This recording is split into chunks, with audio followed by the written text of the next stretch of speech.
वैसे मेरा क्वेश्चन है कि ये जो कल हम पढ़ रहे थे कि विहायस अर्थात आकाश में गति होना, तो ये आकाश प्रदेश मानेंगे या कैसे, मतलब वही आकाश प्रदेशों में गति होना, प्रदेशों में गति होना।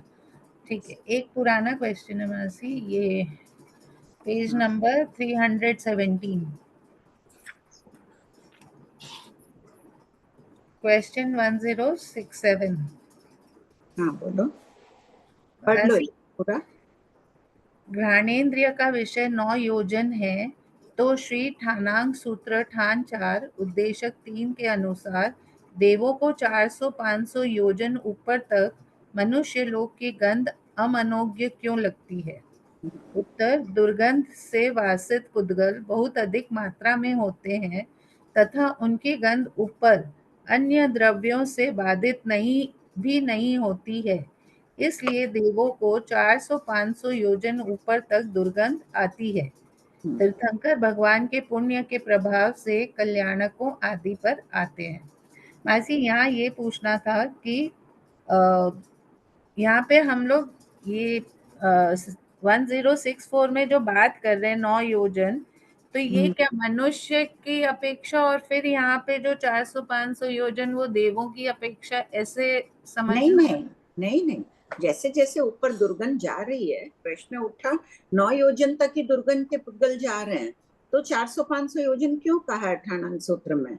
देवों को 400-500 योजन ऊपर से ही दुर्गंध क्यों आने लगती है? तो जो वासित पुद्गल होते हैं वो जा रहे हैं वहां। तो ये यहाँ पे भी तो हम जो 9 योजन गिन रहे हैं वो भी तो वासित ही है तो वासित ही बहुत अधिक मात्रा में होने से आती है, और कईयों की पटु होती है ना इंद्रिय, जैसे अच्छा, तो वो उतना दूर का भी सुगंध ले लेते हैं वैसे? जैसे और कुत्ते की सुगंध लेते हैं ना तिर्यंच में, कि हाँ, बहुत कुशल होता है, एक बार सूंघ लेता है उस व्यक्ति को पहचान जाता है, दूर से ही वस्तु देखकर चोर को पहचान जाता है, चोर की सुगंध से ही तो पहचानता है वो। यहाँ ऐसी सेकंड लाइन में जो है कि गंध ऊपर अन्य द्रव्यों से बाधित भी नहीं होती है, भाई तो दुर्गंध जा रही ना, यहाँ तो मान लो दुर्गंध फैल रही है, बीच में सुगंध की भी तो चीजें आ जाती है, कहीं फूल पड़े हैं, कोई इत्र लग। लेकिन देव तो मासी वो लोग तो पूरे ऐशो आराम में ही सुगंधित जगह में, तो उनके फिर वो सुगंध क्यों नहीं बाधित होता है? वो तो ऑलरेडी इतने सुगंध में रहते हैं। नहीं, बात सही है, वो आ रहे हैं तब है, लेकिन पुद्गल तो 400-500 योजन तक है दुर्गंध में, तो उनकी पटु है, इंद्रिय पटु यानी कुशल है, निपुण है, वो शीघ्रता से उनको सुगंध। यहाँ द्रव्यों से बाधित नहीं होती है, तो यहाँ पे जैसे पहले हम लोग पढ़े कि वायु मतलब अन्य शब्द और वायु आदि से बाधित नहीं होते श्रोतेंद्रिय के पुद्गल, तो यहाँ पे भी ये दो चीज लेना क्या हाँ, कि दोनों ही समझो कि बाधित नहीं हुए, ज्यादा कुछ वहां कारण नहीं मिल रहा है बाधित होने का, तो वासित पुद्गल ज्यादा फैल रहे हैं। और सेम चीज ये 1066 में भी मानना चाहिए कि देखने का अपना तो इतना ही है, लेकिन यहाँ तो इतने दूर तक दिख रहा है। इतनी दूर से दिख रहा है, वो प्रकाशित वस्तुएं दिख रही है ना, ये देखने का जो सामर्थ्य बताए 1,00,000 योजन जाजेरी, वो अप्रकाशित वस्तुओं का है, चंद्रमा सूर्य इतने ऊपर। हाँ हाँ ठीक है, वो तो फर्स्ट लाइन में ही लिखा था ये, सॉरी मासी ये थोड़ा सा रह गया, देखिए वापस पढ़ लेना एक दो बार।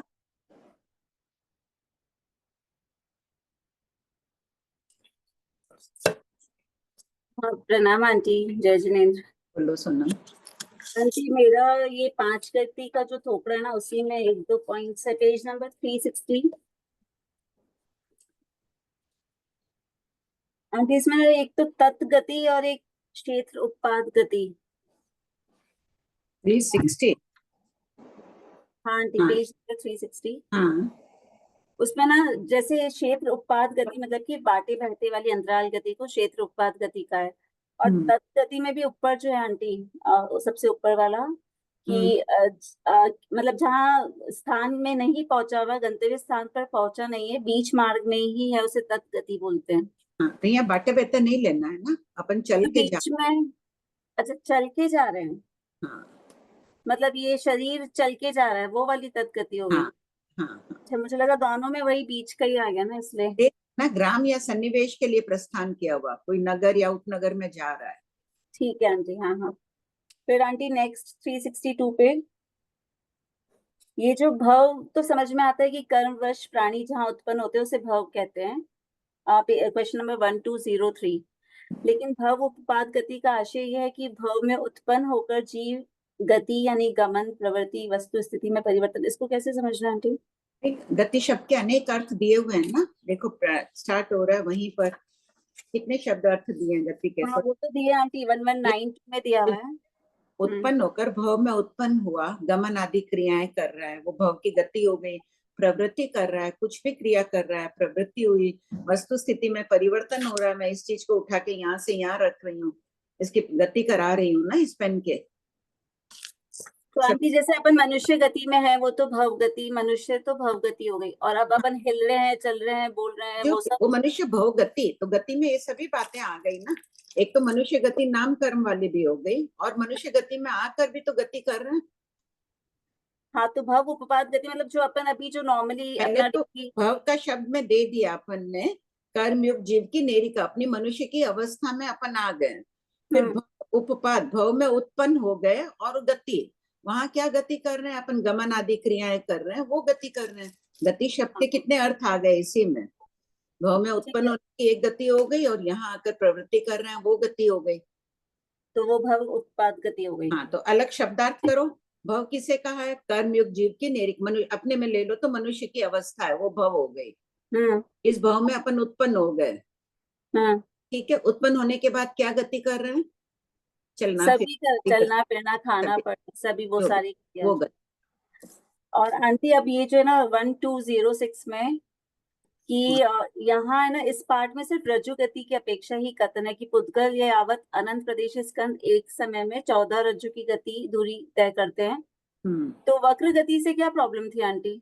गति तो कोई कथन है, देखो महाप्रज्ञापना नामक भी एक ग्रंथ रहा है, आगमी रहा होगा, नंदी सूत्र में उसका उल्लेख है, अभी विलुप्त है, उपलब्ध नहीं है वो ग्रंथ।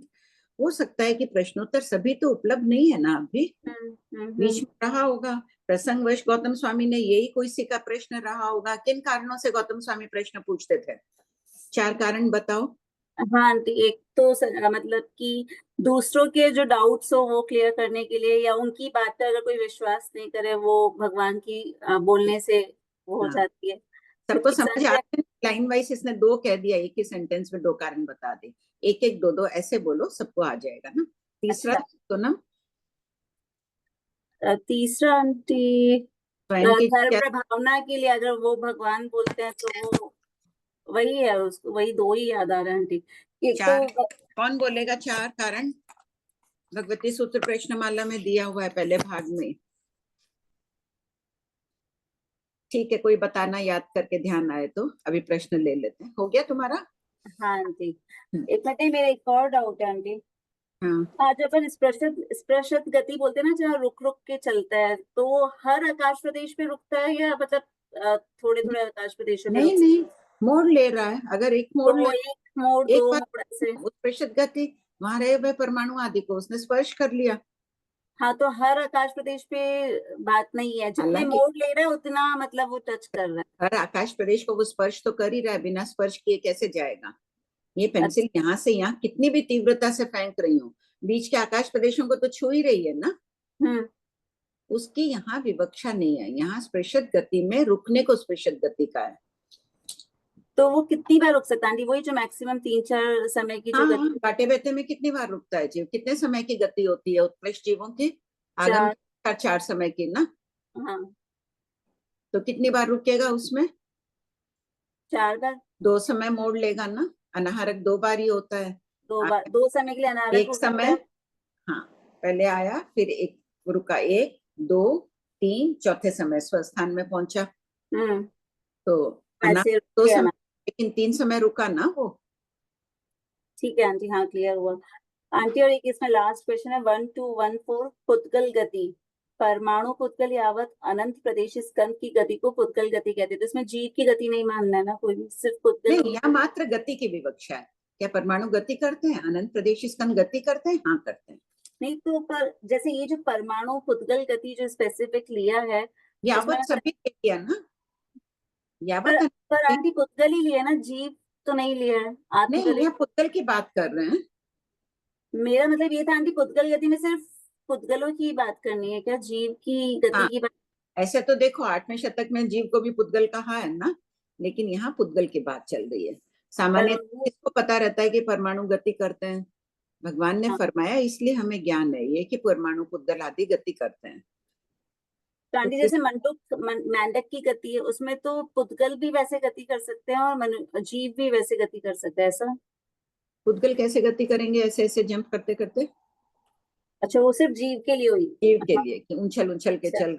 अब कहते प्रश्न उठता, ऊंट की गति नहीं बताई, हाँ लड़खड़ाते हाँ, हुए वो चलता है, तो ठीक। आपने कल बताया था आंटी। हाँ, हाँ, बस ये कि परमाणु वाली पुद्गल गति हो जाएगी, मतलब पुद्गल की तो परमाणु गति हो जाएगी, और मंडूक और ये सब जीव के हाँ, ये हिसाब से आती। ठीक बात। बस ठीक है आंटी, मेरा तो हो गया।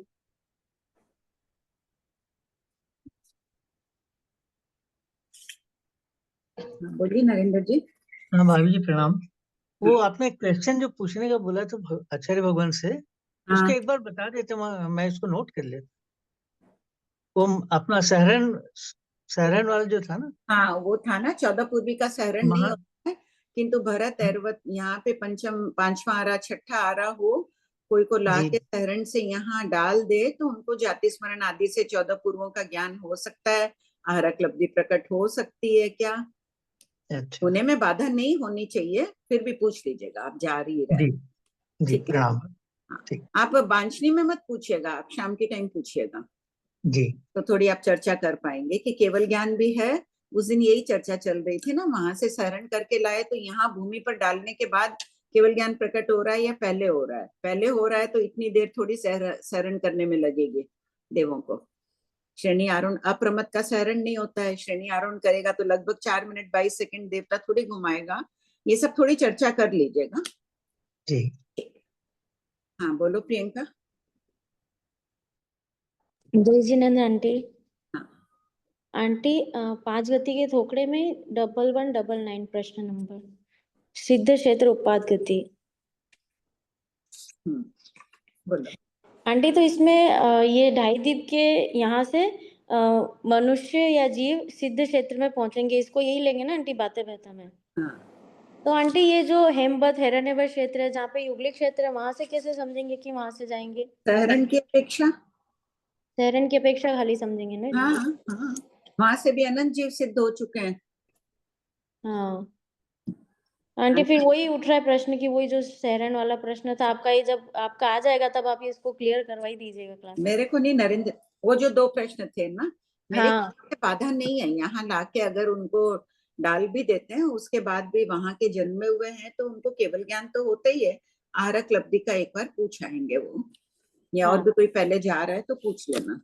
हाँ आंटी, और कोई जीव अगर सिद्ध हो रहा है, वो अफूसमान गति से जा रहा है, तो वो आकाश प्रदेशों को स्पर्श करता हुआ तो जाएगा ना? हाँ, लेकिन रुकता नहीं है ना। अच्छा, वैसे ब्लिंक ब्लिंक करता हुआ जाएगा, वैसे वो सुनने में नहीं, आता है कि सीधा ब्लिंक करता सीधा हुआ जाएगा वैसे। सीधा गया ऐसे, स्पर्श तो किया लेकिन रुकता नहीं है, इसलिए अस्पृशत गति कहा है। अच्छा आंटी, वो कहाँ पे, शायद निमत चातुर्मास में ये सुनने में आता है कि ब्लिंक करता हुआ जाता है वो जीव। ब्लिंक कैसे? मतलब यहाँ रहा थोड़ी देर में, थोड़े से आकाश प्रदेश पर दिखा, फिर थोड़ी देर में वैसे दिखा, वैसा कुछ है क्या? नहीं नहीं नहीं नहीं, मैंने तो नहीं सुना ये कभी भी। मतलब एक समय में वो पहुंचेगा और किसी किसी को भी स्पर्श नहीं करेगा, तो डाउट वही आ रहा था कि वो नहीं आकाश नहीं प्रदेश को नहीं, स्पर्श स्पर्श तो करेगा। करेगा ही। हाँ हाँ आंटी फरमाइए। हाँ, स्पर्श तो करेगा ही, रुकने को स्पृशत गति का है, वो रुकता नहीं है, एक समय की गति से पहुंच जाता है। तो फिर अफूसमान गति का अर्थ क्या हो गया आंटी? यही तो हुआ ना, स्पर्श नहीं करता हुआ। किसको स्पर्श नहीं करता हुआ? रुक कर स्पर्श नहीं करता है। अच्छा, जाते हुए गमन में वो स्पर्श कर सकता है, रुक कर स्पर्श नहीं रुकता करेगा? नहीं, रुक कर स्पर्श नहीं करता है, उसका आशय ये है। अच्छा अच्छा। बाकी बिना आकाश प्रदेशों को छुए कैसे गति करेगा? ये अंगुली यहाँ से यहाँ जा रही है, कितनी जल्दी ले लो, आकाश प्रदेशों को तो स्पर्श कर ही रही है ना। हाँ कर रही है आंटी वो तो। बस वैसे ही समझना, उसका लिख लो साइड में, रुक हाँ कर स्पर्श नहीं कर रहा है अस्पष्मान में। हाँ आंटी, हो गया आंटी मेरा। हाँ प्रतिभा। हाँ प्रणाम भाभी जी। भाभी जी, एक जैसे कोई संख्यात असंख्यात अथवा अनंत प्रदेशी कोई स्कंद है, उसमें अगर एक परमाणु भी मिला दिए तो हम कह सकते हैं कि अनंत गुना का अंतर हो गया, अगर उसमें अनंत भाव वाला गुण है तो। अनंत गुना एक बढ़ते ही भाई किसी ऐसा हो एक, सकता है। कोई एक अनंत प्रदेशी कोई एक परमाणु या दो प्रदेशी स्कंद आदि है और अनंत प्रदेशी स्कंद है तो हो ही जाएगा। कोई ज्यादा बड़ा स्कंद है उसमें अनंत गुना का फर्क नहीं पड़ रहा था, एक जोड़ने से अनंत गुना का फर्क पड़ गया, ठीक है। ओह अच्छा, मैं उस ढंग से नहीं समझ रही थी। मेरे को लगा एक परमाणु जैसे है ना अपने अनंत गुण काला, अगर एक नहीं, परमाणु में भी अनंत गुण का है वो हाँ गुण हाँ वाला, तो हाँ। हम अनंत पर्यायों का फर्क हो गया ना वो दोनों अच्छा, स्कंद तुम और उसके गुण की बीच में। अपेक्षा पूछ रही हो हाँ क्या? हाँ हाँ वो हाँ। मैं स्कंद की अपेक्षा जवाब दे रही हूँ। आप गुण का क्या बोल रही हो, वापस बोलो। मतलब एक अनंत प्रदेशी स्कंद है, वो हाँ मान लेते हैं कि संख्यात गुण काला वाला है, ठीक है। ठीक है, और एक परमाणु आया उसमें वो हम्म, अनंत गुण काला वाला, ऐसा हाँ हो सकता है ना। तो हाँ। तो वो दोनों में अनंत, मतलब जैसे ही वो उसमें मिक्स हो गया मिक्स हुआ स्कंद तो भी में। वो अनंत गुण काला नहीं बना ना, वो संख्यय गुण काला ही था ना। संख्यय में अगर एक अनंत आके भी मिल गया तो हाँ असंख्यय सीधा का सीधा अनंत तक कहाँ कैसे पहुंचेगा? वो हाँ नहीं परमाणु, पहुंचा, लेकिन दोनों में अगर हम डिफरेंस बोलेंगे तो अनंत गुणा का डिफरेंस बोल सकते हैं ना। हाँ, उन पुद्गलों में संख्यय गुण में अनंत गुणा कैसे आएगा? अगर एक संख्यय गुण वाला है हम्म और तब तो द्विस्थान पतित का ही अंतर आएगा ना, चतुस्थान पतित षट स्थान पतित नहीं आएगा।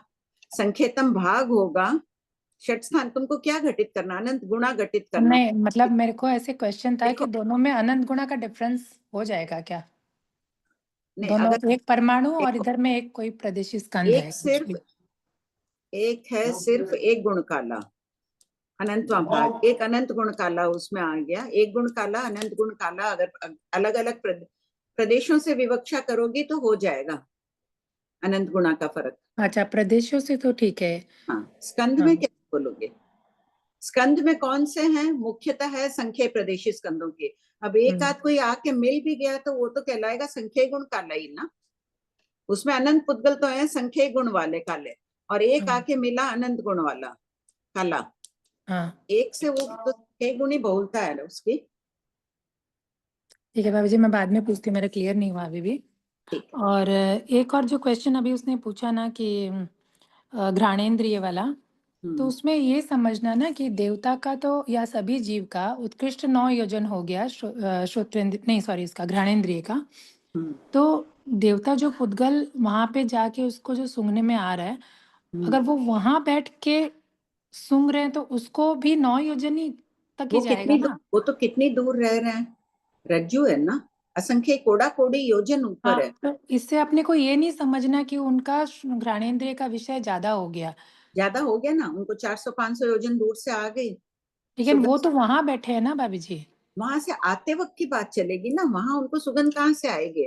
वो तो कितने असंख्य कोड़ा कोड़ी योजन ऊपर रह रहे हैं। पहला दूसरा देवलोक कितना है, चाहे दूसरे भी देवलोक है नीचे के भी है, बहुत दूरी दूरी पर है। तब फिर तो फिर अपने को तो देवता का देव अलग बताना चाहिए था, मनुष्य का अलग खाना का बताना चाहिए आशय था। ये है कि क्यों नहीं आ रहे हैं अभी देवगण यहाँ पे ज्यादा। चौथे आर्य में तीर्थंकर भगवान आदि के समय आते थे, अभी क्यों नहीं आ रहे हैं? तो उनको वहां यहाँ दुर्गंध आती है इसलिए नहीं आना चाहते हैं। कितनी दूर से दुर्गंध आ रही है? 400 और 500 दो शब्द दिए भगवान ने, 400-500 का खोला हुआ है ना आगे प्रश्न में। लेकिन फिर भी क्वेश्चन वही रह गया ना, फिर तो ज्ञानेंद्र का विषय अलग अलग हो गया ना, मनुष्य नहीं, का अलग देव घ्राणेन्द्रिय का का अलग। विषय अलग नहीं हुआ। वो जो पुद्गल थे, मूल घ्राणेन्द्रिय वाले जो दुर्गंधित पुद्गल थे, वो तो 9 योजन तक ही रहे। वो वास बहुत ज्यादा मात्रा में थे तो वासित पुद्गल बहुत ज्यादा थे, ऊपर तक जाते गए वो वासित पुद्गल। तो उन वासित पुद्गलों के कारण उन्हें दुर्गंध आ रही है। यहाँ तो 9 योजन का विषय है, उसके बाद परिवर्तन भी हो रहा है। कहीं पे सुगंध है, कहीं केवड़ा जल है, कहीं गुलाब जल है, कहीं फल फूल पड़े हैं, तो मिक्स भी हो रही है। बीच के वो 400-500 योजन मनुष्य क्षेत्र के ऊपर वो सब कोई कारण ही नहीं है। तो यदि मान लीजिए कोई मतलब असत कल्पना से कोई मनुष्य उसी जगह में उपस्थित हो जहाँ पे वो देवता है, तो मनुष्य को वो गंध नहीं आएगी, कहने का मतलब फिर ये हुआ खाली देवता को ही आएगी या देवता का मनुष्य। है ना। देखो अभी अपन ने उसमें तिर्यंच गति में कुत्ते का उदाहरण दिया ना, उतनी पटु अपनी घ्राणेन्द्रिय है। देवता की पटु हो गई इसीलिए उनको इतना हाँ, दूर तक आ हाँ, रहा है। उनको थोड़ी सी भी दुर्गंध है उनको आ जाती है। तो फिर ये क्यों नहीं बोलते कि भाई 400-500 योजन घाणेन्द्र का विषय, ये भी तो बोल नहीं सकते थे ना। नहीं, विषय नहीं, ये बता ही दिया है भगवान ने अंग सूत्र में। ठाणांग ने बता दी, ये बात खोल दी है ना। फिर अपना श्रुत ज्ञान में कई बार कहती हूँ ना, श्रुत ज्ञान आगमों में बिखरा हुआ है। कहीं कोई प्रश्न गणधर महाराज ने पूछा, कहीं कोई उनका संकलन हुआ, स्थान स्थान से ले लो। यहाँ बता दिया कि उसका मूल विषय 9 योजन का ही है। ये अल्प है, देवों के कारण बता दिया वहां पर। ठीक है बाजी, कृपा करें बाजी। मनुष्य गति वाले को नहीं आएगी 400-500 योजन दूर। वासित भी कितने ही दुर्गंध यहाँ से जा रही है, छठे आदि की भी दुर्गंध, तो पूरा ही दुर्गंधित वातावरण है, उनको नहीं आएगी 400-500, उनकी इंद्रियों में क्षमता नहीं है। ठीक है बाजी, कृतज्ञ हूँ। रीडिंग स्टार्ट करें एक बार। कर दो। हाँ, शोभा आंटी।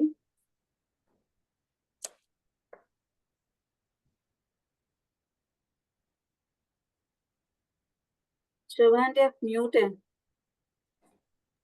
हाँ भाभी जी, हाँ इस शोभा पर एक जिज्ञासा है। ये जो प्रश्न चल रहा था ना अभी 400-500 योजन, जैसे कि देवता अगर नरक में जाते हैं तब तो वो अपने चारों तरफ बोलते हैं ना, एक ऐसा वातावरण क्रिएट कर लेते हैं कि उनको वहां दुर्गंध नहीं आती है। तो मनुष्य लोक में आते समय वैसा वातावरण नहीं क्रिएट कर सकते हैं अभी? करते ही है, स्वाभाविक, ऐसे भी आ जाए तो बता दिया भगवान ने, कोई नहीं करके। नरक की तो दुर्गंध असह्य होती है, यहाँ की वैसी तो है नहीं। तीर्थंकर भगवान के पुण्य प्रताप से आते जाते ही हैं, महाविद्य क्षेत्र में भी आना जाना लगा ही रहता है, वहां की भी तो दुर्गंध आती है उनको। हाँ, अच्छा, जाते ही रहते हैं ना, मासी असहनीय नहीं है। मासी मेरा भी यही बोलना था, यहाँ बात तो हम 24 वर्गना का ही कर रहे हैं ना, तो फिर देव के उस चीज को सूत्र में देव की अपेक्षा बताई, मनुष्य का विषय ही नहीं है 400-500 योजन का। ठीक है भाभी जी। हाँ, प्रश्न नंबर 12 से 16 से पढ़ना है ना? हाँ आंटी। हाँ ठीक है। 1216 छाया गति और छायानुपात गति का क्या अर्थ है? नंबर 1, अश्व की छाया, मनुष्य की छाया, किन्नर, महोरग, गंधर्व की छाया, रथ की छाया, छत्र की छाया का आश्रय यानी आधार अनुसरण करके चलना छाया गति है। नंबर 2, मनुष्य, किन्नर आदि के निमित्त का छाया अनुगमन करती है, अर्थात मनुष्य आदि के निमित्त से छाया चलती है, किंतु छाया के निमित्त से मनुष्य नहीं चलता है। इसे छायानुपात गति कहते हैं। अनुपात यानी अनुरूप। नोट, देवों का मूल शरीर चमकता हुआ होता है, इसलिए उसकी छाया नहीं पड़ती है, किंतु उत्तर वक्रीय शरीर की छाया पड़ती है। प्रश्न 1217 लेश्या गति और लेश्यानुपात गति किसे कहते हैं? नंबर 1, गति शब्द का एक अर्थ पूर्व के प्रश्न में कहा जा चुका है, यथा वस्तु की स्थिति में परिवर्तन, भावों में परिवर्तन के कारण लेश्या के पुद्गलों के वर्ण, गंध, रस, स्पर्श में जो परिवर्तन होता है उसे लेश्या गति कहते हैं। नंबर 2, जीव जिस लेश्या के द्रव्यों को ग्रहण करके काल करता है, उसी लेश्या में उत्पन्न होता है, उसे लेश्यानुपात गति कहते हैं। धारणा है कि जीव जिस लेश्या में आयु का बंध करता है, उसी लेश्या में काल करता है। 1 मिनट, इसका लिखाया हुआ है ना सबको? यहाँ धारणा शब्द दे दिया, ठीक है, धारणा भी है ये। बाकी तीसरे कर्म ग्रंथ में लेश्या मार्गणा में, लेश्या मार्गना की हरिभद्र सूरी की टीका में ये बात है कि जीव जिस लेश्या में आयु बंद करता है उसी लेश्या में काल करता है। लिख लेना सबको, ये लिखा हुआ था ना सबके पास, ये बहुत बार चल चुकी है बात क्लास में।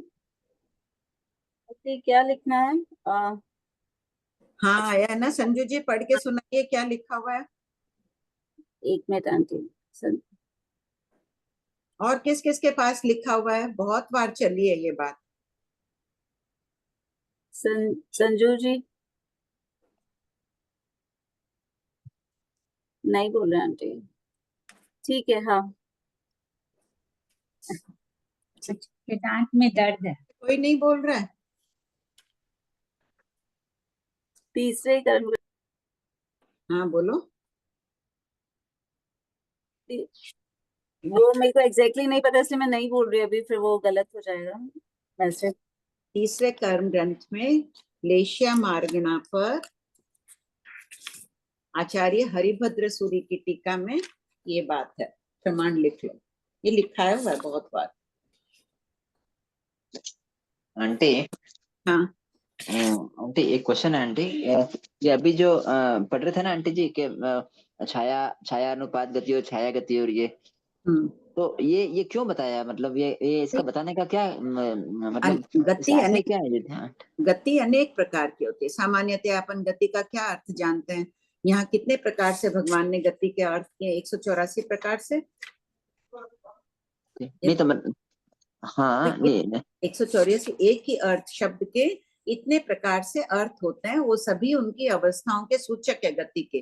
भाई छाया चल रही है, कहेंगे कि छाया चल रही है, ये भी तो एक प्रकार की गति है। तो हाँ है और छाया है, वो कैसे आ रहे हैं? मनुष्य के निमित्त से छाया आ रही है, छाया के निमित्त से मनुष्य नहीं चल रहा है। फिर उसकी हाँ, नहीं कर दी पूरी। अच्छा नहीं मतलब मेरा पूछने का आशय ये था कि मतलब ऐसा कोई चीज है क्या, मतलब कि जैसे अन्य तीर्थ ऐसा बोलते थे इसलिए भगवान ये चीज बता रहे थे, ऐसा कुछ है क्या आंटी हाँ इसमें? कुछ चार कारण अपने पास है ही ना, कोई ना कोई तो कारण से। किसी शिष्य ने पूछ लिया होगा गति शब्द के कितने अर्थ है, छाया भी तो चल रही है। शिष्य भी देखो तुरंत भी दीक्षा लेने वाले होते थे ना। हाँ हाँ कई जैसे रोहिणी चोर आदि ने क्या ज्ञान सीखा था, ऐसे कई होते हैं। गोभद्र से उसी समय वैराग्य आया, दीक्षा ले लिए तुरंत। अब अपने हाँ हाँ एक किसी ने प्रश्न किया था, उनका कौन सा माकंदिक पुत्र अंगार ने पूछा था कि क्या पृथ्वी काय में तेजोलेशा होती है? गौतम स्वामी ने कहा हाँ, उन्होंने मानी नहीं। फिर भगवान से जाके प्रश्न किया, तब किसी का प्रश्न था कि दीक्षा ले ली और साधु को ये नहीं पता था कि पृथ्वी पानी वनस्पति में तेजोलेशा होती है। आज आप लोगों को आता है इसलिए बात सरल लगती है, उनको नहीं पता था, उन्होंने गौतम स्वामी की भी बात नहीं मानी। तो इसी प्रकार गति शब्द के कितने अर्थ होते हैं, तो सामने वाला देखो कोई हो विद्वता से भी तो प्रभावित होता है। बराबर। विद्वता से प्रभावित होके जैन धर्म से जुड़ जाता है, सम्यक दर्शन प्राप्त हो जाता है, भगवान को दिख रहा है कि कोई भी निमित्त, किसी के भी कोई निमित्त कारण हो सकता है दीक्षा लेने में, सम्यक दर्शन उत्पन्न करने में। जैन धर्म बराबर, तो मतलब यहाँ एक पर जो छाया वाली बात बोल रहे, छाया और वो सिंपल छाया वाली बात ही, और कुछ उसका गहरा मीनिंग नहीं है, वही और बात कुछ है। नहीं, बस यहाँ अपने को यही हो भाव लाना है कि गति शब्द के भगवान ने इतने अर्थ बताए, कितना विस्तृत उनका ज्ञान था, शब्द ज्ञान भी कितना विस्तृत था। केवल ज्ञान ये था ही, लेकिन अब बराबर, आपको यही सोचना है। तथ्य ओके हो गया। आंटी जैसे इसमें ना छत्र की छाया का आश्रय करके चलना छाया गति है, तो कौन चलता है? जीव ही चल रहा है ना? हाँ जो भी चल रहे हैं, छत्र की छाया पड़ रही है ना, तो इसकी आश्रय लेके इसके निमित्त से छाया पड़ी। छाया हाँ, की तो बस छाया चलना, है, तो छाया। इसमें चलेगा कौन आंटी? जीव ही चल रहे ना, कोई जानवर मनुष्य हाँ कोई भी वैसे हाँ चल कोई रहे? भी चले, हाँ ठीक है आंटी, हाँ। हाँ पढ़ो। प्रश्न 1218 लेश्या गति को स्पष्ट कीजिए। जैसे दही के संयोग से दूध दही रूप में परिवर्तित होता है, उसी प्रकार पूर्व गृहित कृष्ण लेश्या के उद्गल नील लेश्या के परिणामों के प्राप्त होने पर गृह्यमाण नील लेश्या के पुद्गलों के वर्ण गंध रस स्पर्श रूप में परिणत होते हैं। इसी प्रकार नील लेश्या कापोत लेश्या के रूप में, कापोत लेश्या तेजो लेश्या के रूप में, तेजो लेश्या पद्म लेश्या के रूप में और पद्म लेश्या शुक्ल लेश्या के वर्ण गंध आदि रूप में परिणत होती है। इसी प्रकार कोई शुक्ल लेश्या में तुरंत संक्लिष्ट परिणाम आए तुरंत उसके पुद्गल काले होने शुरू हो जाते हैं। पूर्व ग्रहित सफेद थे, वो काले बनने शुरू हो जाते हैं, काले थे नीले बनने शुरू हो जाते हैं। जैसे जैसे भाव परिवर्तित होते हैं, वो लेशा के पुद्गल जो पहले ग्रहण किए हुए बदलते जाते हैं। नोट, इस शास्त्र के पद 17 उद्देशक 4 के अनुसार उत्क्रम से भी परिणमन होता है। जैसे कृष्ण लेशा के पुद्गल पद्म, शुक्ल आदि किसी भी लेशा के परिणामों के प्राप्त होने पर उस रूप हो जाते हैं। क्या तात्पर्य हुआ? या तो कृष्ण वाला नील में आया, क्रम से भी आते हैं, क्रम ना हो उत्क्रम से भी। कृष्ण वाला सीधा शुक्ल में आ गया, शुक्ल वाला नील में चला गया, कुछ भी हो सकता है। प्रश्न 1 2 खराब होने लगे, अपने को तुरंत बदल देनी चाहिए, ताकि अंदर रहे हुए पुद्गल भी परिवर्तित होने शुरू हो जाते हैं।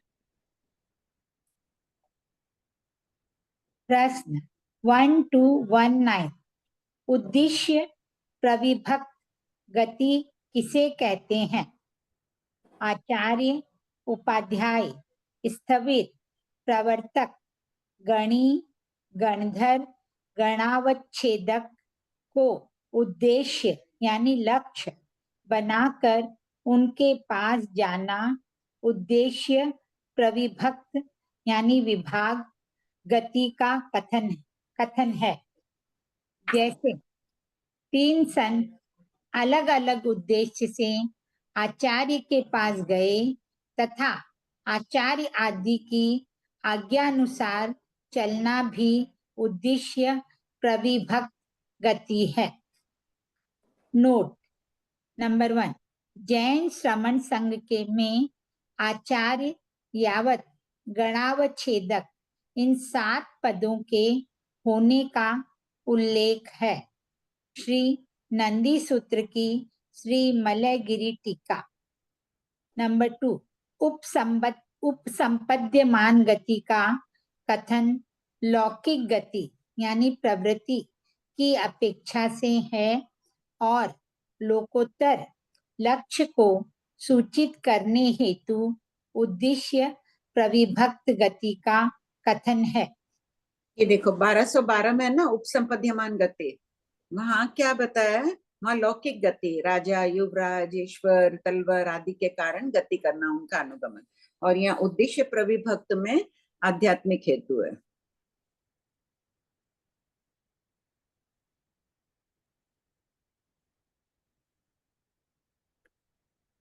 प्रश्न 1220 प्रवर्तक, गणी और गणावच्छेदक किसे कहते हैं?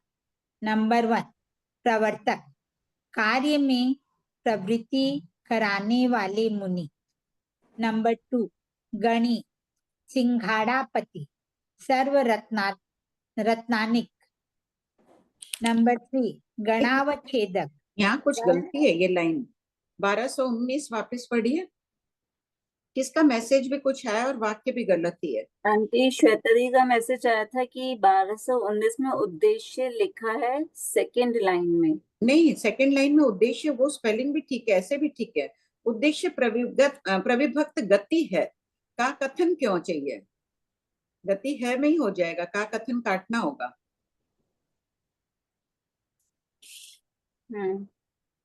ठीक, काट दीजिए सब कोई का कथन, और वो स्पेलिंग भी ठीक कर लीजिए। किसका कहाँ पर का काटना है भाभी जी? 1219 सेकंड लाइन।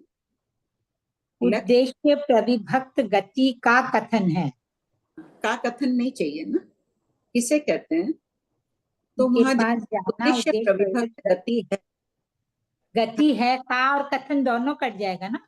हाँ, और उद्देश्य कर दीजिए वहां स्पेलिंग भी।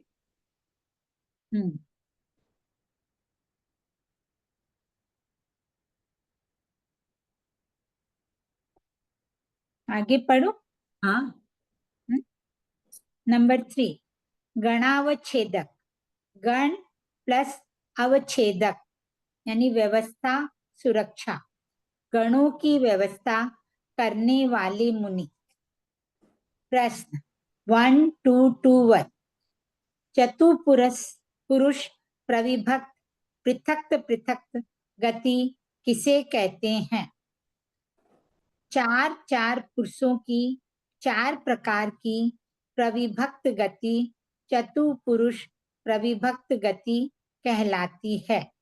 जैसे नंबर 1, 4 पुरुष साथ साथ रवाना हुए, साथ साथ पहुंचे।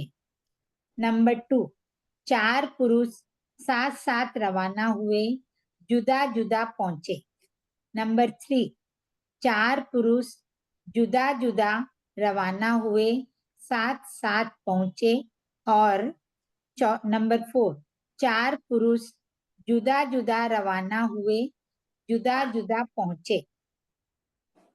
प्रश्न 1, 2, 2, 2 वक्र गति किस प्रकार की है? वक्र टेढ़ी मेढ़ी गति 4 प्रकार की कही गई है, यथा नंबर 1, घट्टन लंगड़ाते हुए चलना। नंबर 2, स्तंभन रुक रुक कर चलना। नंबर 3, श्लेषण शरीर के एक अंग से दूसरे अंग का स्पर्श करते हुए चलना। नंबर 4, प्रपतन गिरते गिरते चलना। ये चारों गतियां अनिष्ट एवं अप्रशस्त है, इसलिए इन्हें वक्र गति कहते हैं। प्रश्न 1, 2, 2, 3 पंख गति का क्या स्वरूप है? कीचड़ या जल में अपने शरीर को किसी वस्तु से बांधकर उसकी स्विमिंग ट्यूब आदि की सहायता से चलना पंख गति है। प्रश्न 1, 2, 2, 4 बंधन विमोचन गति क्या है? आम आदि फलों का पूरे पक जाने पर बंधन से विमुक्त होकर छूटकर स्वभाव से भूमि पर गिरना विमोचन गति है। विसृषा यानी स्वभाव से जो अधोगति होती है उसे बंधन विमोचन गति कहते हैं। श्री भगवती सूत्र शतक 7 उद्देशक 1 में कर्म रहित जीव की बंधन छेदन गति के वर्णन को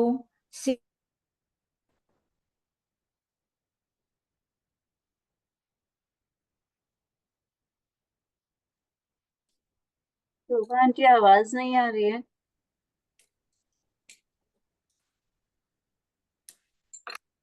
प्रश्न ले लो। 80 + 22 + 38 + 17 = 182 भेदों से गति की व्याख्या पूर्ण हुई। इनमें से सिद्ध नो भव उपपाद गति सर्वश्रेष्ठ गति है, उसे हम शीघ्र प्राप्त करने में गतिशील बने। 16वां प्रयोग पद संपूर्ण। इसी से संबंधित है तो ले लो प्रश्न पहले। हाँ जी, प्रियंका जी। हाँ आंटी, मेरे को ये प्रश्न 1,2,2,2 इसका 3rd पॉइंट समझा दीजिए। 3rd point? हाँ, मतलब शरीर के एक अंग से दूसरे अंग का स्पर्श करते हुए चलना। हाँ, जैसे कोई पाँव को पाँव से स्पर्श करता हुआ चले, हाथ को ऐसे हाथ स्पर्श करता हुआ चले, ऐसे। अच्छा, असाताकारी होगा, हाथ ऐसे रख के चलो तो साताकारी नहीं होगा ना। हाँ आंटी, तो खुद के शरीर से अगर मतलब थोड़ा ऐसे करके चलो तो से भी क्यों, वो अच्छी चाल थोड़ी है। अच्छा, मतलब बहुत से लोग वो हाथ के पीछे हाथ बांध के चलते हैं, उसको भी इसी के अंतर्गत लिया जाएगा? वो जो सभी प्रकार आ गए उसमें। अच्छा अच्छा, तो आंटी इसको असाताकारी बोला गया है? अगर ऐसे मान लो हाथ ऐसे चिपका के चल रहे हैं, साताकारी थोड़ी है, जो उसका नियम है वैसे ही चलो। ठीक है। जय जिनेन्द्र भाभी जी। जय जिनेन्द्र। मैं ये जो 1222 क्वेश्चन नंबर है ना, वक्र गति किस प्रकार की है, तो ये समझाइए। जैसे वक्र गति एक तो होती है जो हम मतलब स्वर्गवास हो जाता है हमारा, तो वक्र गति ऋजु गति ये होती है। ये जीते जी की है क्या? हाँ, ये चलते हैं ना उसकी है। जैसे हम चलते हैं, कभी रुक रुक के चलते हैं, टेढ़े कभी मेढ़े कभी दर्द होता है गोडों में तो थोड़ा लंगड़ा के चलते हैं, ऐसे मतलब। हाँ हाँ ऐसे समझना। हाँ। ठीक, कृपा करिए। गिरते गिरते कैसे चलेंगे? हैं? गिरते गिरते कैसे चलेंगे? कोई बार बार गिरता रहता है चलते चलते। अच्छा कई लोग गिरते हैं चलते चलते बार बार। अच्छा, ठीक है भाभी। जय जिनेन्द्र आंटी। आंटी हाँ जय जिनेन्द्र आंटी, ये क्वेश्चन 1216 में छाया गति तो समझ में आ गया, ये छायानुपात गति बोल तो क्या है आंटी? छाया के अनुरूप गति करना। छाया के निमित्त से मनुष्य नहीं चलता है, इसे छाया अनुपात गति। छाया मतलब छाया के निमित्त से मनुष्य नहीं चल रहा है, मनुष्य उसके निमित्त से चल रहा है। दूसरी बात बता रहे हैं यहाँ पर। अच्छा, एक तो जैसे ऐसा छाया समझना। चलेगी वैसे मनुष्य नहीं चलेगा, उसको छायानुपात गति कहा कि उसके अनुरूप नहीं चल रहा है। अच्छा ठीक है आंटी। एक उनका क्या आया था, संजीव जी क्या भेजे थे प्रश्न? ठीक है, पढ़िए शोभा भी। भाभी जी, ये प्रश्न नंबर 1221 है ना, चतुर्पुरुष। तो इसमें 4 पुरुष जैसे जा रहे हैं, इसकी जगह कोई 6 8 भी जा रहे हैं, वो भी वही करी जाएगी वैसे? 4 में 4 की चौभंगियां, 5 में 5 की अच्छा चलती है ना, हाँ तो ऐसे बता। अच्छा हाँ उपलक्षण से सभी समझ लेना चाहिए। उपलक्षण हाँ यानी समीप में रहे हुए सभी बोल ले लो, 10 जीव ले लो, 20 जीव ले लो।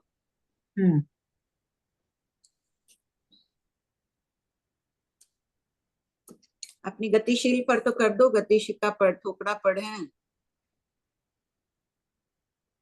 गतिशील तो है ही, लेकिन शीघ्र गतिशील प्राप्त करें लक्ष्य को। पढ़िए। सम आहार, सम शरीर आदि का ठोकरा। पद 17 उद्देशक 1। पूर्वापर संबंध। गतिशील संसारी जीव सम आहारी, सम शरीरी आदि होते हैं, या विषम आहारी, विषम शरीरी आदि होते हैं। इसका वर्णन 7 द्वारों से 24 वर्गणाओं में। है क्या बोल रहे हैं? अच्छा नहीं, वो सॉरी, वो गलती से अनम्यूट रह गई। हाँ पढ़िए शोभा आंटी। इसका वर्णन 7 द्वारों से 24 वर्गणाओं में किया जा रहा है। प्रश्न 1225। 7 द्वार कौन से हैं? नंबर 1 सम आहार, सम शरीर, सम आनापान। नंबर 2 सम कर्म। नंबर 3 सम वर्ण। नंबर 4 सम लेश्या। नंबर 5 सम वेदना। नंबर 6 सम क्रिया। और नंबर 7 सम आयुष्य। प्रश्न 1226।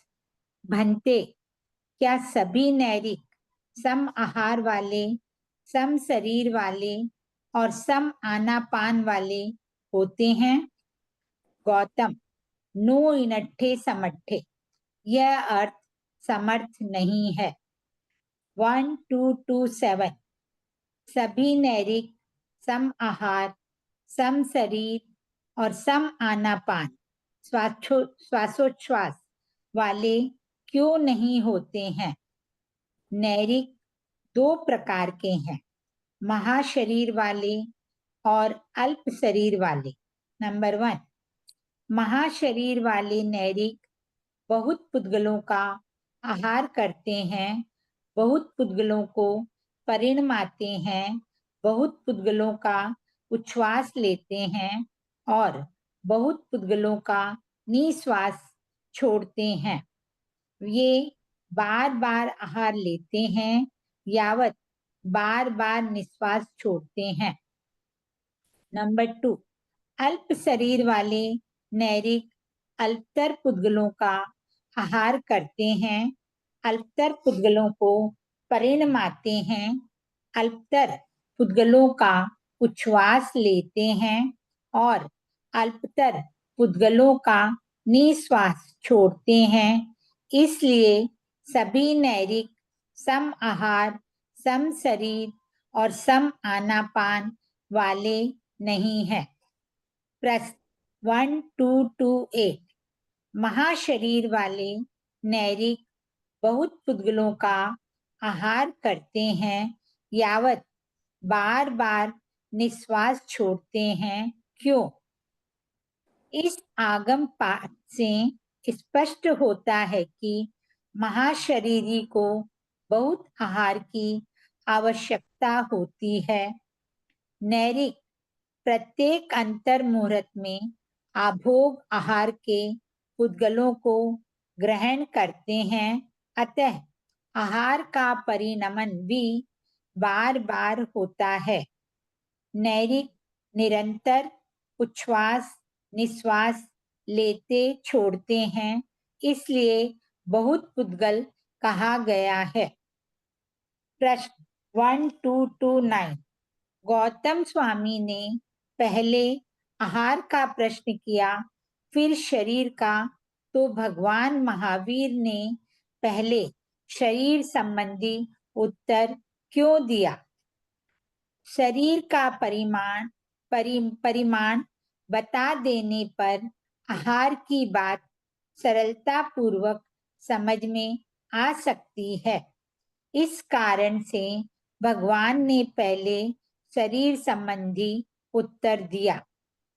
प्रश्न 1230 अल्प शरीर वाले नैरिक कदाचित आहार करते हैं यावत कदाचित निश्वास छोड़ते हैं, ऐसा क्यों कहा गया है?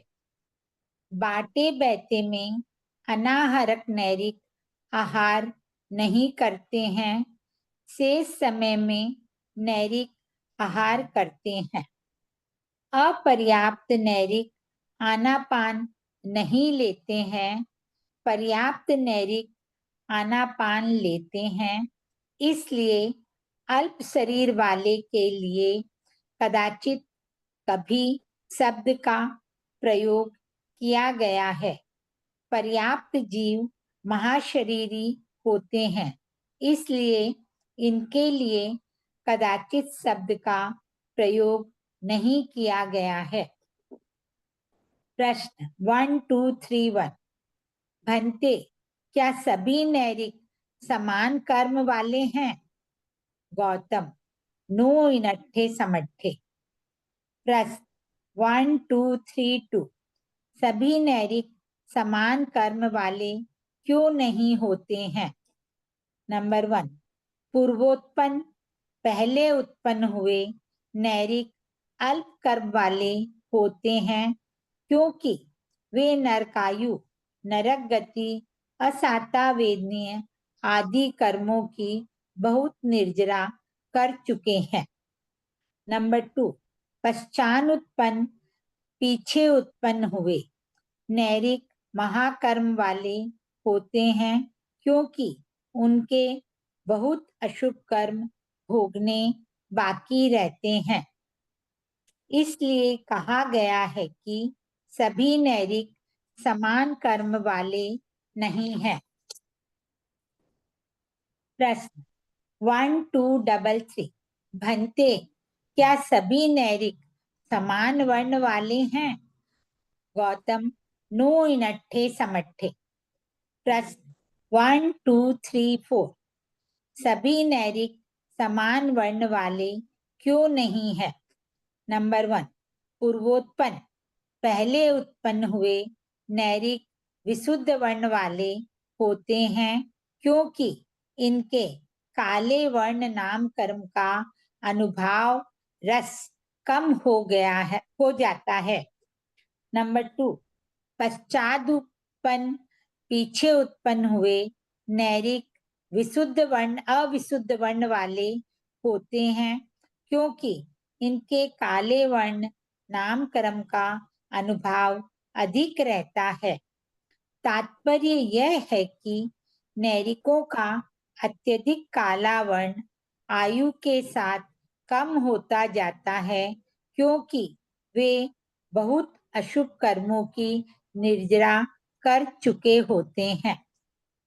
प्रश्न 1235 भंते क्या सभी नैरिक समान लेश्या वाले हैं? गौतम, नो इनट्ठे समट्ठे, यह अर्थ बात समर्थ संभव नहीं है। 1 2 3 6 सभी नैरिक समान लेश्या यानी कांति वाले क्यों नहीं है? नंबर 1, पूर्वोत्पन्न नैरिक विशुद्ध लेश्या वाले होते हैं क्योंकि वे बहुत पाप कर्मों की निर्जरा कर चुके होते हैं, इसलिए उनकी लेश्या विशुद्ध होती जाती है, अर्थात उनकी कांति यानी आभा मंडल निर्मल होती जाती है। जबकि नंबर 2, पश्चात उत्पन्न नैरिक अविशुद्ध लेश्या वाले होते हैं क्योंकि उनके बहुत पाप कर्म भोगने बाकी है, इसलिए सभी नैरिक समान लेश्या यानी कि कांति वाले नहीं है। नोट, नैरिकों में कर्म अधिक होते हैं तो वर्ण और लेश्या अशुभ होती है। प्रश्न 1 2 3 7 भंते, क्या सभी नैरिक समवेदना वाले हैं? गौतम, नो इनट्ठे समट्ठे, यह अर्थ समर्थ नहीं है। प्रश्न 1 2 3 8 किस कारण से कहा जाता है कि सभी नैरिक समवेदना वाले नहीं है? नैरिक 2 प्रकार के कहे गए हैं, यथा संगीभूत और असंगीभूत। संगीभूत नैरिक महावेदना वाले हैं और असंगीभूत नैरिक अल्प वेदना वाले हैं, इसलिए कहा गया है कि सभी नैरिक समवेदना वाले नहीं है। प्रश्न 1 2 3 9 संगीभूत और असंगीभूत किसे कहते हैं? प्रस्तुत प्रकरण में संज्ञा का अर्थ सम्यक दर्शन है। वृत्तिकार ने सम्यक दृष्टि को संगीभूत और मिथ्या दृष्टि को असंगीभूत कहा है। अन्य अपेक्षा से संगी पचेंद्रिय को संगीभूत और असंगी पचेंद्रिय को असंगीभूत कहा है। भूत यानी अवस्था। प्रश्न 1 2 4 0 संगीभूत सम्यक दृष्टि नारक महावेदना वाले क्यों कहे गए हैं? संगीभूत नारक को पूर्वकृत कर्मों का विचार करने पर घोर पश्चाताप होता है कि अर्यंत भगवान द्वारा प्ररूपित सर्व संकट निवारक धर्म का आचरण नहीं किया, काम भोगों के जाल में फंसा रहा, इसी प्रकार यह घोर आपदा आ पड़ी है। इसी कारण यह घोर आपदा आ पड़ी है।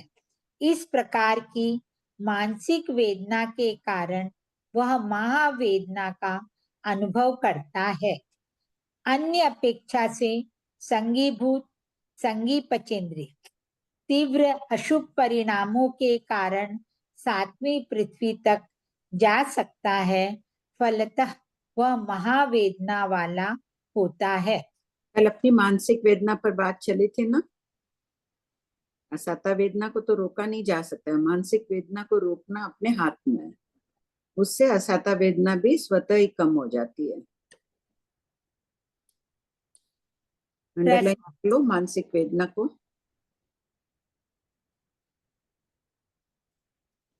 क्या मानसिक वेदना रहती है अपने को? इंडिया चाइना युद्ध ये सब तो अपने को डिसाइड करना नहीं है, अपने घर गृहस्थी की बातें, उन्हीं से वेदना होती है। इनसे अब हमें थोड़ा थोड़ा ऊपर उठना है। कभी कोई अपमान कर देता है, कोई कटु वचन बोल देता है, हम भी तो बोलते हैं वापस कभी। बढ़िया। प्रश्न 1 2 4 1 असंगीभूत मिथ्या दृष्टि नारक अल्प वेदना वाले क्यों कहे गए हैं?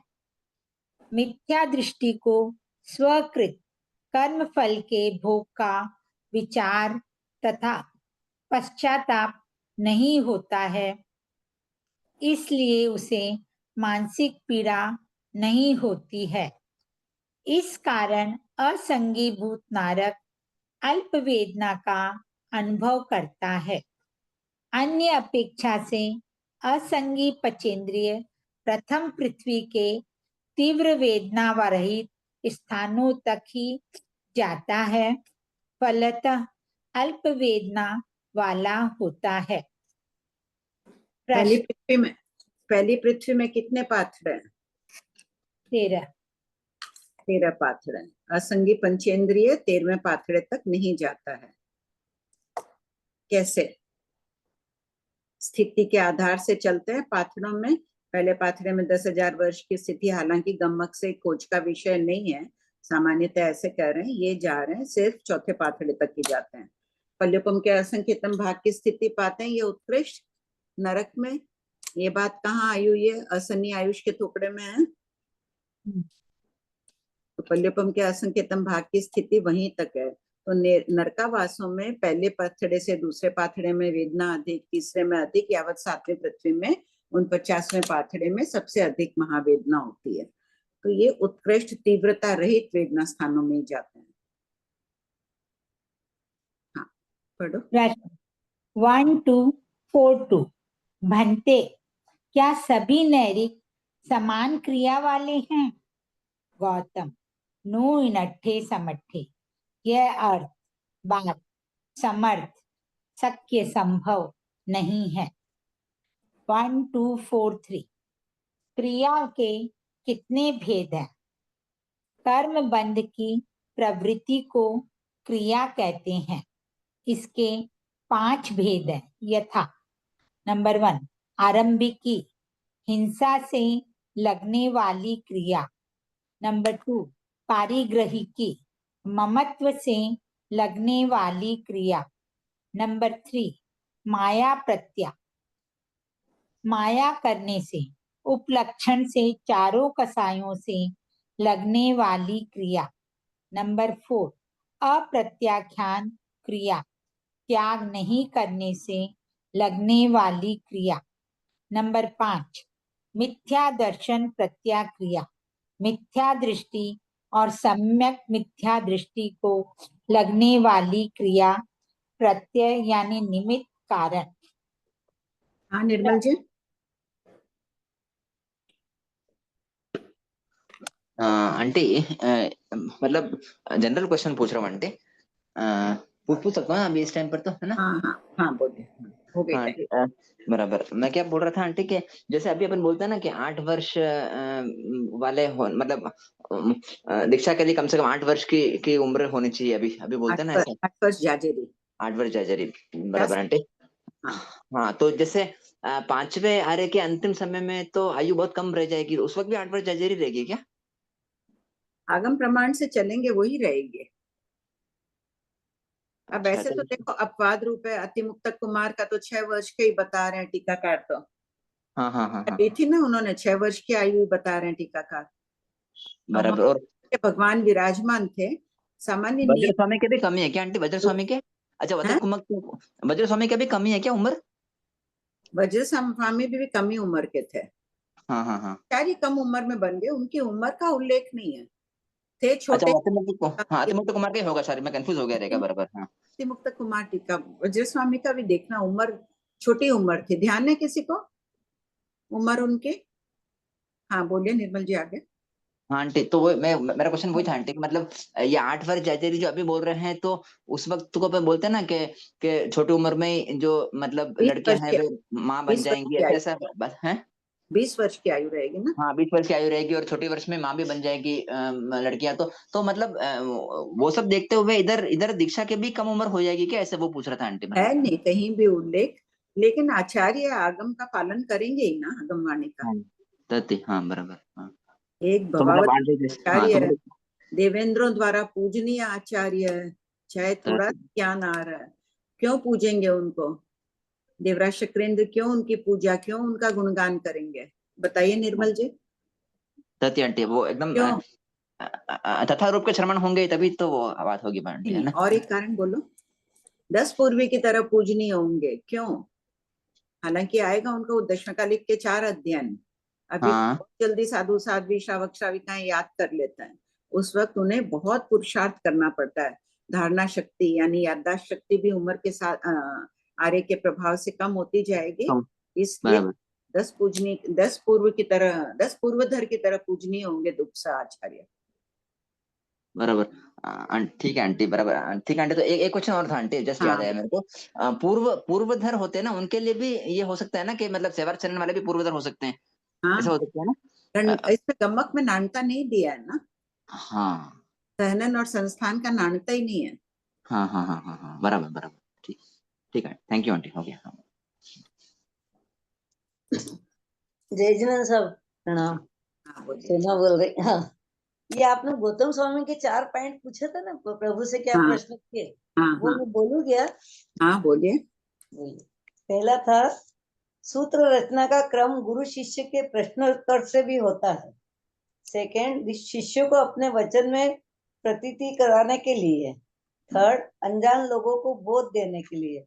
फोर्थ, अपने ज्ञान में निश्चयता लाने के लिए, क्योंकि वह छद्मस्त ही कैसा जिसके ज्ञान में कुछ कमी न हो। और एक प्रश्न और आपसे मेरे को इसका पढ़ना था, प्रज्ञापना का 1189 वाला, 1189-358 पेज पे। ये बोलू मैं? मनुष्य में औदारिक मिश्र अशाश्वत है, तो वैखरी मिश्र शाश्वत क्यों है? तो इसमें ये जो इसमें पर्याप्त वापस से वैखरी शरीर बनाते तो पर्याप्त फिर बनाना पड़ती है उनको। हाँ, वैखरी बनाते वक्त बनानी पड़ती है। अच्छा, वैखरी शरीर बनाते समय? हाँ, वापिस आते वक्त नहीं बनाना है। अच्छा, इसमें इसीलिए ये पर्याप्त के हिसाब से इन दोनों में चेंज है, मतलब आते समय नहीं बनाना पड़ती है। हाँ, कोई ना कोई बना रहा होता है, आते समय तो फिर वो वैखरी मिश्र नहीं होंगे ना, वो औदारिक मिश्र होंगे। मतलब शाश्वत अशाश्वत का मतलब यही रहा ना कि एक बार कि वो बनाना पड़ता है। सदैव रहते हैं, औदारिक मिश्र वाले सदैव नहीं रहते हैं, वैखरी मिश्र वाले सदैव रहते हैं। वैखरी शरीर बनाने के लिए पर्याप्तियां बांधनी पड़ती है, तो थोड़ी टाइम अधिक लगती है ना, काल लंबा है। काल लंबा है, काल लंबा है, तो एक जीव जब तक अपना काल पूरा किया उसके पहले ही दूसरा जीव आ जाता है बनाने के लिए। जबकि औदारिक मिश्र में तो वो आया और सीधा फिर चला जाता है अपने शरीर में, उसका काल कम, समय कम। हाँ, समय कम होने समय कम। आया समझ में अब, ठीक है। जय जिनेन्द्र। प्रणाम आंटी। जय जिनेन्द्र। हाँ बोलो आंटी। आज मेरे पास बुक नहीं है आंटी, मैं बाहर थी, पर जैसा मेरे को एक प्रश्न पूछना आंटी, कि जो ये सम्यक दृष्टि जीव नारकी में जाते हैं और वहां पर उनको अपना पूर्व सोच के, मतलब पुरानी बातें सोच के ज्यादा उनको पीड़ा होती है, तो आंटी फिर वो और उससे ज्यादा गाढ़े कर्म बांध लेते क्या उस वेदना से, मानसिक वेदना से? नहीं, वो तो पश्चाताप कर रहे हैं, लेकिन ज्यादा देर पश्चाताप आवश्यक है। अपनी गलतियों को देखना, पश्चाताप करना, तभी तो प्रतिक्रमण करेंगे। और लेकिन बार बार पश्चाताप करते ही जाओ, वो ही एक बात को घोटते ही जाओ दिन में, मैंने किसी से माफी मांग ली, गलती हो गई, उसके प्रायश्चित ले लिया, अब मैं उसी बात को घोटते जाऊं तो मैं अपना समय ही बर्बाद कर रही हूँ ना। आंटी, आर्त ध्यान भी हो सकता है ना उसमें फिर? हाँ, बार बार घोटते जाओ तो पहले तो करना अच्छा शुभ है ना, पश्चाताप प्रायश्चित करना, लेकिन बार बार करना अच्छा थोड़ी है, वो तो फिर आर्त ध्यान की कोटि में चला जाएगा। तो आंटी वो फिर मतलब उनका पश्चाताप बस वो उतना ही रहता होगा कि मैंने थोड़ा ठीक है, चौथे जीव स्थान वर्ती है, अपन भी कई बार बार कर ही लेते हैं। जी आंटी, ठीक है आंटी, कृपा। आंटी, क्वेश्चन नंबर 941 में भाषक और अभाषक को स्पष्ट कीजिए। 941 280 पेज नंबर। यहाँ पर जीव संसार समापनक और असंसार समापनक, ये तो हमने सिद्धांत 32 में भी किया हुआ है। इसके बाद ये जो आ रहा है शैलेशी प्रतिपन्नक, ये क्या है आंटी? 14वें जीव स्थान वाले। अच्छा, इसको अलग से दिया हुआ है यहाँ पर। पर्वत के समान अडिक अवस्था 14वें जीव स्थान में, अशैलेशी प्रतिपन्नक अपन सब 13वें 1 से 13 जीव स्थान वाले। 1 से 13, ओके। अच्छा, इसको अलग से यहाँ पर अलग से किया, ठीक है। ठीक है आंटी, और एक ये कल आपने बताया था परिस्थूर न्याय बोल के, इसका मतलब प्रधानता व अप्रधानता, किसका प्रधानता और अप्रधानता आंटी? कोई बात करते हैं, जैसे कल वो हंस की बात चली थी ना, हंस को अपन सफेद बोलता है। हाँ। निश्चय में हंस में कितने वर्ण है? 5 वर्ण है ना। हाँ। तो प्रधान, ये परिस्थूर न्याय से कथन है, व्यवहार इसी से चलता है, प्रधानता से। अपन जो अगर बोलेगा हंस सफेद है, तो ये थोड़ी बोलेंगे वो झूठ बोल रहा है। आपको तत्व ज्ञान से मालूम है कि हंस में 5 वर्ण है। आप जो व्यक्ति सफेद बोल रहा है उसको झूठा वर्ण बोलेंगे? तो प्रधानता में सफेद कलर है, ऐसे अपन मान रहे हैं, तो वो प्रधानता की अपेक्षा कथन है कि वो सफेद वर्ण का है। इसे कहा जाता है परिस्थूर न्याय। न्याय प्रधानता व अप्रधानता। गौण कई बार बोलते हैं ना, गौण कर दिया, उस बात को इग्नोर कर दिए। ठीक है। ठीक आंटी, वो संजू आंटी का भी मैसेज आया हुआ 1147। बोलो 1147 पेज नंबर।